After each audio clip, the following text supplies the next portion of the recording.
Thailand में मौजूद Pakistani Thai पख्तूनों की तादाद अब 5 लाख से तजावुज कर गई है, जिसकी बुनियादी वजह थाई पख्तूनों के अपने रिश्तेदारों के यहाँ शादियाँ हैं। थाईलैंड के पाकिस्तानी पख्तूनों की 90% आबादी दारुल हुकूमत बैंकॉक से 80 किलोमीटर के फासले पर तारीखी कस्बे अयूथिया में रिहाइश पजीर है। अयूथिया सदियों से बुद्ध मत तहजीब का मरकज और अजीम शान मंदिरों का मस्कन है। इस वक्त थाई पठान थाईलैंड के मकामी बरादरियों में से एक बड़ी और बाअसर बरादरी है, जो कारोबारी मुमलिकत से लेकर जिंदगी के हर शोबे में नुमाया किरदार अदा कर रही है। थाई पठान कम्युनिटी की तादाद के बारे में मुख्तलिफ हल्कों की मुख्तलिफ आरा है, और चूँकि बहुत से पख्तून अब थाईलैंड के मकामी रंग में मुकम्मल तौर पर रंग चुके हैं, लिहाजा उनकी तादाद के बारे में 100% दुरुस्त अंदाजा लगाना मुमकिन नहीं है। ताहम थाई पाकिस्तान फ्रेंडशिप एसोसिएशन के मुताबिक उनकी तादाद 5 लाख से जायद है, जिसमें मुसलसल इजाफा हो रहा है। इसकी एक बड़ी वजह थाई पख्तूनों की अपने रिश्तेदारों के यहाँ शादियाँ हैं। अक्सर थाई पख्तून अपने बेटों की तालीम के लिए पाकिस्तान में कई मदरसों का इंतखाब करते हैं और वहाँ से अपने रिश्तेदारों के साथ शादियाँ करके लौटते हैं, जबकि थाई पख्तून लड़कियों की अक्सरियत की शादी भी उनके थाई या पाकिस्तानी कजन्स के साथ ही होती है। पाकिस्तानी पख्तूनों की पहली नस्ल की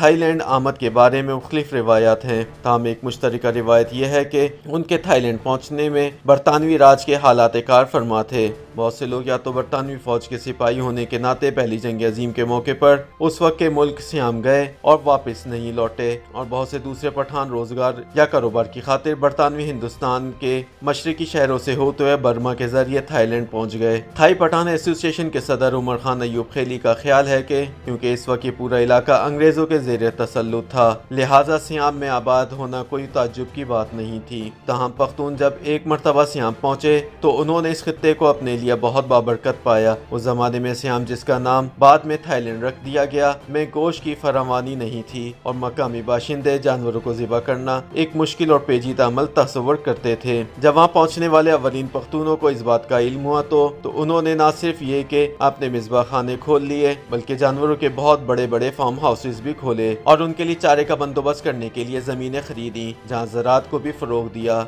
जब उनका कारोबार फैलना शुरू हुआ और उसको संभालने के लिए अफरादी कुव्वत की कमी महसूस हुई तो उन्होंने पाकिस्तान से अपने भाई, भतीजों, भांजों और दीगर रिश्तेदारों को वहां बुलाना शुरू कर दिया। देखते ही देखते पख्तून पूरे थाईलैंड में फैल गए और उन्होंने वहां अपने मिसबा खाने, फार्म हाउसेस और चरागाहें आबाद कर ली। इन पख्तूनों ने वहां थाई लड़कियों से भी शादियां की और यूं थाई पठानों का कुंबा बढ़ता चला गया, जिसमें आज भी इजाफा हो रहा है। जब मुख्तलिफ पख्तून कबाइल के लोग थाईलैंड पहुंचे और वहाँ अपनी जागीरें कायम की तो उनमें रिवायती मखासमत और दुश्मनी ने भी जन्म लिया।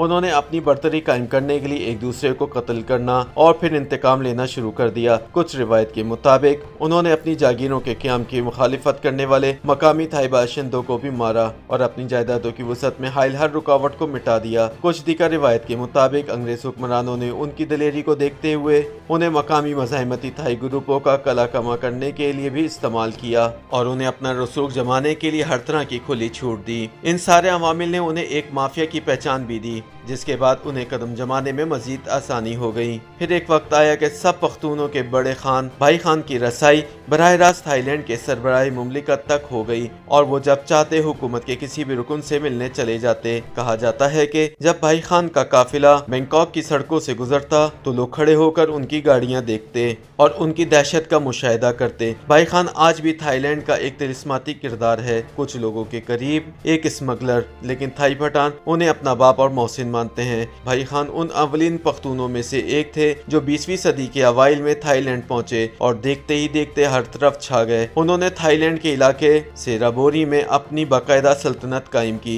उनके एक फोन या पैगाम पर थाई मशीनरी हिल जाती। आज भी तमाम थाई पठान भाई खान का नाम इंतहाई एहतराम से लेते हैं, क्योंकि उन्होंने पठानों की बेबिना मदद की। उन्होंने पाकिस्तान से लोगों को बुलाया और वहाँ कारोबार करने में मदद की। थाई पठानों का कहना है कि वो हर नए आने वाले पख्तून को कारोबार या रोजगार कायम करके देते और कई लोगों को जाती जेब से पैसे देकर कहते कि कारोबार करो, अगर पैसे कमा लिए और दिल किया तो वापस कर देना, नहीं तो भूल जाना। बैंकॉक में गुज़िश्ता कई दहाइयों से मुकीम लाला मुमताज खान के मुताबिक भाई खान ने 100 साल के करीब उम्र पाई और तबई मौत मरे, लेकिन उनके बेटे दुश्मनों के हाथों मारे गए। उनकी सल्तनत का निज़ाम अब उनके भतीजों और दामाद के हाथों में है। ताम खानदान में जायदाद की तनाज़ुर की खबरें भी आती रहती हैं।